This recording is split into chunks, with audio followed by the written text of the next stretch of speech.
Olá, boa noite. Hoje, segunda-feira, estamos interligados a partir de agora, de norte a sul do Maranhão, com a notícia com mais uma edição do Jornal da Difusora. Vamos aos destaques de hoje. Polícia Civil investiga caso de juiz encontrado morto dentro de piscina na capital. Na região Tocantina, jovem de 19 anos morre afogado no rio Tocantins. Rodoviários da cidade de Caxias cruzam os braços por falta de pagamento. Votação da reforma da Previdência repercute entre parlamentares no Maranhão. E ainda, Sampaio Corrêa vence o São José e conquista o acesso para a Série B. Seja bem-vindo, está começando agora o Jornal da Difusora.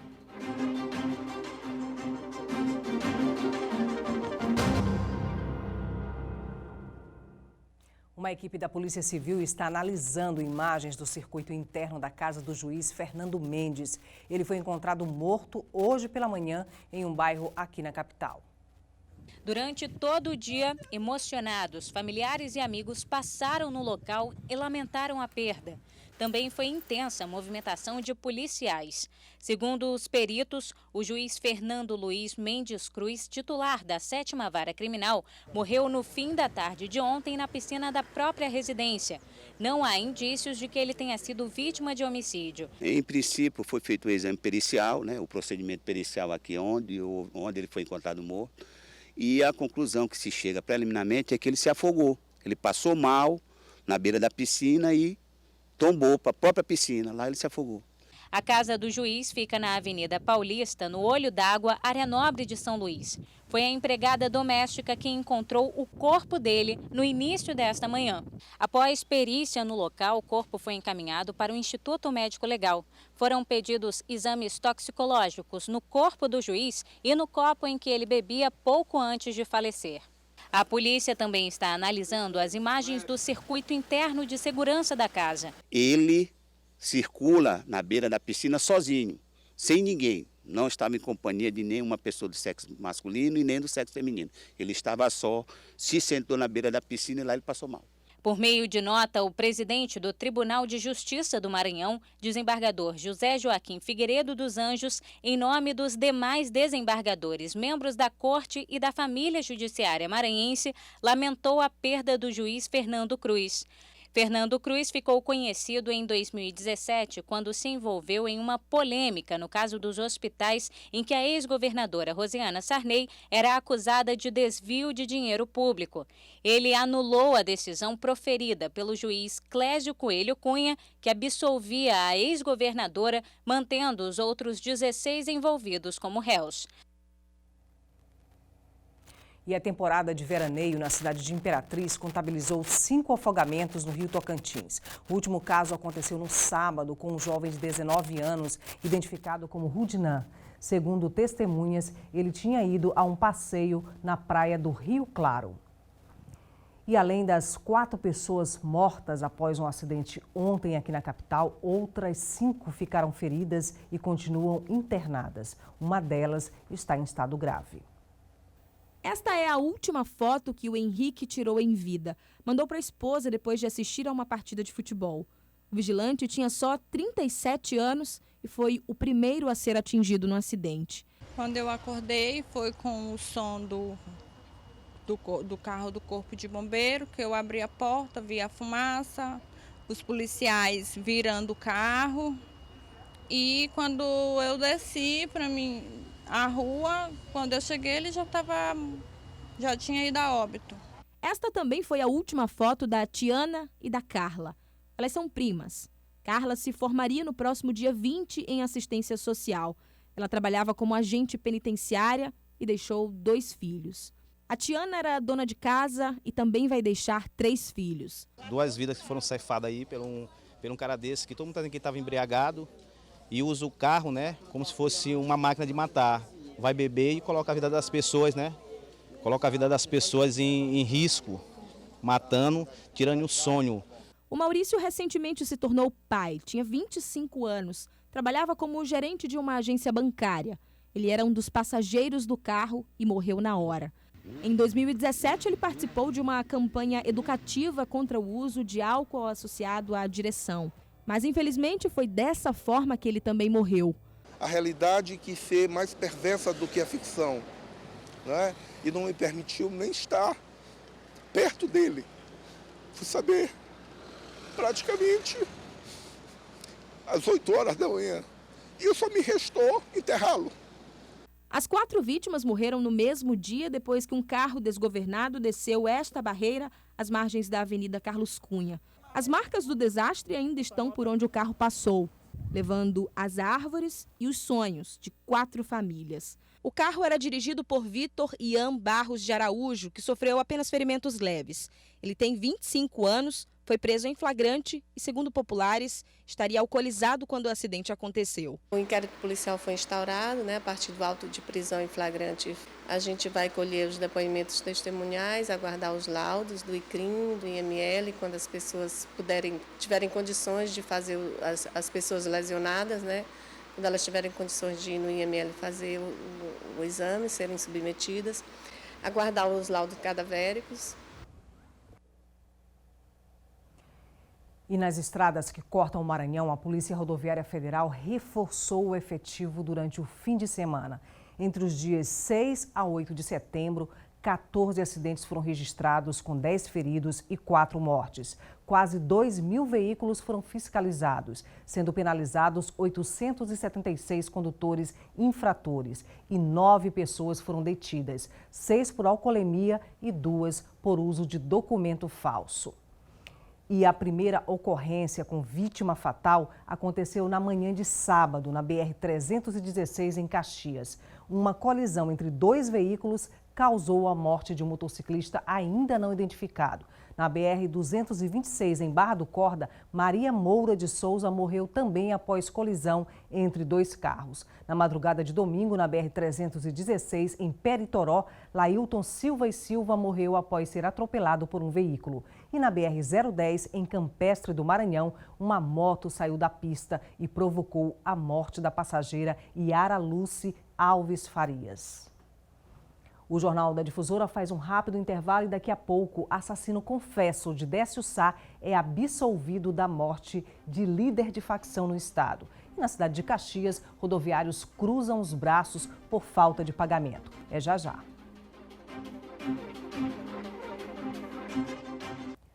O senador Everton concedeu hoje entrevista coletiva em São Luís. Segundo o parlamentar, os trabalhadores precisam conhecer de fato a proposta da reforma da Previdência para saber as reais consequências da aprovação do texto. O voto em separado do Partido Democrático Trabalhista foi entregue na semana passada. O documento foi lido e votado na Comissão de Constituição e Justiça do Senado e é contrário ao texto principal da reforma da Previdência, aprovado também na semana passada pela comissão. Segundo o senador Everton, líder do partido no Maranhão, as regras apresentadas trazem impactos para os menos favorecidos e, sobretudo, para os jovens trabalhadores. Nessa proposta, o governo continua com 11 e o trabalhador pode chegar até 22 e ainda ter direito, o governo ainda tem direito de, durante o período que ele precisar, ainda aumentar essa taxa de contribuição da partilha justamente para o lado do trabalhador. Isso não é justo. Na semana passada, o presidente do Senado, Davi Alcolumbre, manifestou o interesse em antecipar a votação da reforma da Previdência para esta próxima quarta-feira. O PDT, segundo Everton Rocha, também não concorda com essa medida, já que o partido acredita que o texto principal e a PEC paralela são contra a classe trabalhadora em muitos aspectos. Nós iremos utilizar o regimento interno e todos os pedidos de audiências públicas e de emendas e de debate que puderem serem feitos, nós faremos na exaustão. A exemplo como foi a nossa posição lá na Comissão de Constituição e Justiça. De fato, precisamos conhecer. Jonathan de Souza foi absolvido hoje após julgamento pela morte de um detento na quadra poliesportiva da penitenciária em Pedrinhas. O acusado já cumpre pena pelo assassinato do jornalista e blogueiro Décio Sá, morto a tiros em abril de 2012. 3 internos do complexo penitenciário São Luís testemunharam no julgamento de Jonathan Souza Silva, réu confesso da morte de Allan Kardec Dias Mota. O crime aconteceu na manhã do dia 7 de janeiro de 2018, na quadra poliesportiva da Unidade Prisional de Ressocialização São Luís 4. Jonathan afirmou que matou Allan Kardec porque estava sendo ameaçado de morte. Houve um desentendimento de futebol, bola. e a gente brigou lá de murro na quadra, eu e Allan Kardec. E tinha várias pessoas presentes que presenciaram o acontecido e viram me ameaçando de morte no dia. Desde esse dia, nós não se falamos mais. Quando nós viemos transferidos para o São Luís 4, nós não se falávamos, até aí não. Aí ouvi dentro da ala onde eu estava que Allan Kardec ia me matar na quadra. Foi por isso que eu fiz isso com ele. Nas imagens da câmera de segurança do presídio, é possível ver Jonathan atacando a vítima com chuço, a arma branca produzida dentro da unidade. Jonathan também contou como conseguiu a arma. Onde foi que você arranjou esse chuço? Dentro do banheiro, na quadra. Você não sabe quem colocou lá? Não. Estava escondido ou estava exposto assim? Estava encostado no pé do vaso. Allan Kardec era apontado pela polícia como uma das lideranças de uma facção criminosa que atua no Maranhão. Jonathan estava e continua preso, condenado por matar o jornalista Décio Sá com 5 disparos de arma de fogo na Avenida Litorânea em abril de 2012. Segundo a polícia, Jonathan é pistoleiro. O crime foi encomendado por um consórcio de agiotas. Para o Ministério Público, o crime cometido contra Allan Kardec também foi uma encomenda. O Ministério Público entende que a motivação do crime seria o fato do Allan Kardec, uma desavença do Allan Kardec, que a vítima, que fazia parte da facção Bonde dos 40 e saiu, e o Jonathan teria sido contratado para efetuar o crime. Não consta, isso não está especificado na denúncia, mas alguns elementos de prova levam a isso. O defensor público explicou como a defesa estava atuando diante da confissão do crime. Mesmo com o réu confesso, tem algumas circunstâncias que podem ser discutidas, como, por exemplo, as ameaças que o Jonathan vinha sofrendo, e como o sistema não favorece a segurança, muitas vezes o interno é obrigado a praticar um ato dessa natureza. Bom, prevaleceu aí a tese da Defensoria Pública e o Jonathan foi absolvido por esse crime, né? E a cidade de Caxias amanheceu sem ônibus circulando pelas ruas. Quem precisou do transporte coletivo teve que se deslocar a pé pela região. Ônibus parados e com alguns cartazes anunciando a greve dos motoristas. A paralisação desta segunda-feira foi motivada, segundo os motoristas, principalmente por falta de pagamento de salários. A questão é férias, décimo, remuneração, que a gente nunca recebeu. A questão é que eles falam que o atraso vem da prefeitura, que tem uma remuneração que eles passam para a gente aqui, não está repassando essa remuneração para a gente aqui. Quem não tem dinheiro para pagar mototáxi ou outro meio de transporte é obrigado a se deslocar a pé pela cidade. Aí vem resolver as coisas e tem que voltar de ônibus, quando agora não tem ônibus, volta de pé, né? A Secretaria de Trânsito e Transportes do município disse que a prefeitura está realizando os repasses referente aos vales normalmente. A prefeitura vem pagando corretamente, que é até o princípio, né, público, que é honrar os seus compromissos. E isso o Fábio tem feito. Então eu não estou entendendo a posição do proprietário da empresa, porque nós vamos acioná-los judicialmente. E daqui a pouco o município de Barra do Corda reúne o maior número de focos de incêndio. E ainda Sampaio Correia vence o São José e conquista o acesso para a Série B.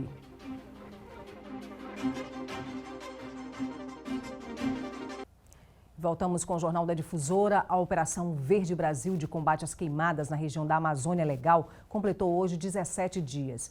Segundo dados do Comitê de Crise, que reúne Forças Armadas e Corpo de Bombeiros no Maranhão, o município de Barra do Corda reúne o maior número de focos de incêndio. Nas últimas 24 horas, foram computados 375 focos de incêndio no Maranhão. Os dados são do Instituto Nacional de Pesquisas Espaciais. Ainda de acordo com o levantamento, Mirador não ocupa mais o topo do ranking dos municípios com registro de queimadas no estado. Com 31 incêndios computados de ontem para hoje, está atrás de Barra do Corda e Genipapo dos Vieiras, com 56 e 34 incêndios, respectivamente. A gente estava fazendo um estudo para verificar a possibilidade de retirar essa equipe já de lá, tendo visto alguns resultados quase que inexpressivos de focos de queimadas no local, mas nesse final de semana mesmo nós chegamos a ter registro de 11 focos ainda na região. Então ainda se faz necessário a permanência da equipe lá no local, que é por vezes, o município ainda com maior incidência de focos de queimadas no estado. Nesta segunda-feira, a Operação Verde Brasil completou 17 dias. Além dos militares do Corpo de Bombeiros, 70 homens do Batalhão de Infantaria de Selva estão participando dos trabalhos para controle das ocorrências. As ações acontecem na área denominada Amazônia Legal. As atividades coordenadas pelo Comando Conjunto do Norte, que compreende os estados do Pará, Amapá, parte do Maranhão e Tocantins, empregam no momento 4.669 pessoas. No Maranhão, o foco das ações está na região sul do estado. Todos os dias a gente procura mandar patrulhas no terreno, nos locais onde se tem verificado pelos sistemas de monitoramento uma concentração maior de focos. A forma como a manobra está sendo feita, eu acho que está vendo resultados muito positivos. E foi com muita emoção, raça e coração que o Sampaio Corrêa garantiu o acesso para a Série B. O time tricolor venceu o São José por 3-2 no Estádio Castelão. Vamos aos gols. O primeiro gol veio logo no início da partida, de pênalti. O goleiro do São José segurou Salatiel dentro da área. Rodrigo não desperdiçou a chance de marcar. O segundo tempo foi teste para cardíaco.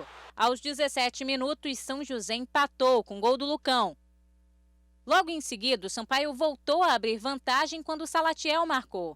Mas não demorou nem um minuto para o Mateuzinho balançar a rede do Sampaio e empatar de novo. A classificação da Bolívia Querida veio nesse vacilo da zaga do São José. Gol contra, o camisa 9 Luiz Eduardo marcou de cabeça. Daí por diante foi só comemorar. E hoje é a vez do Imperatriz entrar em campo em partida decisiva. O jogo é fora de casa, mas o Cavalo de Aço está confiante em garantir também o acesso para a Série B. Na primeira partida entre Imperatriz, os dois times não saíram do 0-0. No jogo de hoje, um novo empate, independente do placar, leva a decisão para os pênaltis. Imperatriz e Juventude se enfrentam daqui a pouco, às 8 da noite, no estádio Alfredo Jaconi, em Caxias do Sul. Uma boa noite para você. Até amanhã. Tchau, tchau.